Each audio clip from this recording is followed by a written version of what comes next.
आज मी वेगळ्याच पद्धतीने खिचडी बनवणार आहे। तर त्याच्यासाठी मी घेतले कांदा, हे सगळे खडे मसाले घेतले, शहाजिरे, खरं ह्याच्यामध्ये हिरवी विलायची घ्यायची राहिली तर ती घेते, शहाजिरे घेतलेत, लवंग घेतले आणि दालचिनी घेतले, हळद, कोथिंबीर, आपल्या घरचं काळं तिखट, आलं लसूण पेस्ट, थोडंसं दही, टमाटे आणि हिरवी मिरची। पुदिना नाही माझ्याकडं, पुदिना पण छान लागतो। तर ह्याची टेस्ट आहे ना बिर्याणी सारखीच लागती, व्हेज बिर्याणी, पण माझ्याकडे तर व्हेजिटेबल नाही आहे, भाज्या नाही आहे, तर मी हे एवढं टाकूनच बनवणार आहे। ह्या 2 विलायची घेतल्या। तर चला आता बनवते। तांदूळ पण स्वच्छ धुवून ठेवले। हे मी 2 वाटी तांदूळ स्वच्छ धुवून घेतले। तर चला आता मी बनवते।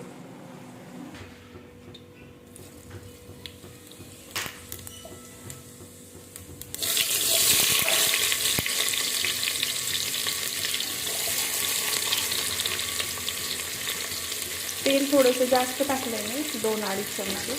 डायरेक्ट कच्चा मसाला नाही टाकला कारण की गळतो, आधी कांदा फ्राय करू।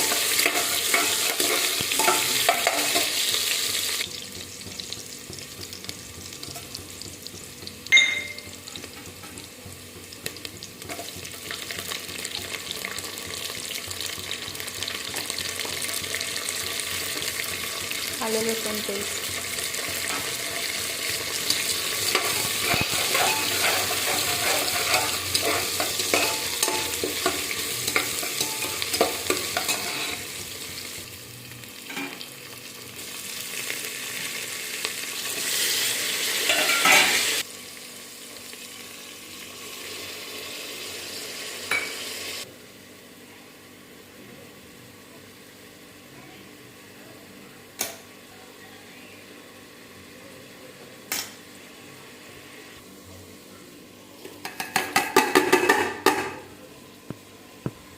मी तांदळावर काळं तिखट टाकणार आहे, तेलात नाही टाकलं मी,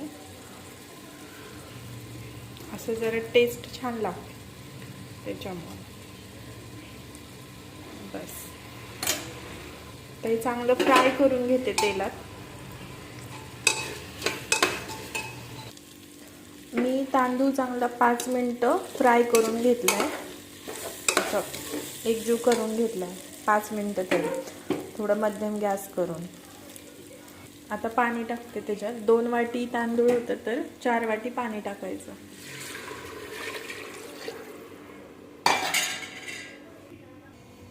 मी आता ह्याच्यात 2 शिट्ट्या करून घेणार आहे।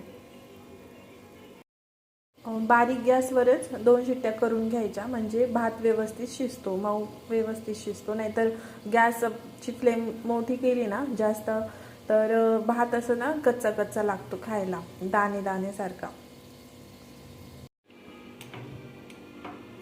कुकर उघडते मी, थांब। कशी झाली आपली खिचडी? त्याला तुम्ही खिचडी पण म्हणू शकता आणि व्हेज बिर्याणी सुद्धा म्हणू शकता, कारण की जी टेस्ट तशीच लागते, टेस्टी लागतो, खूप छान झाला एकदम।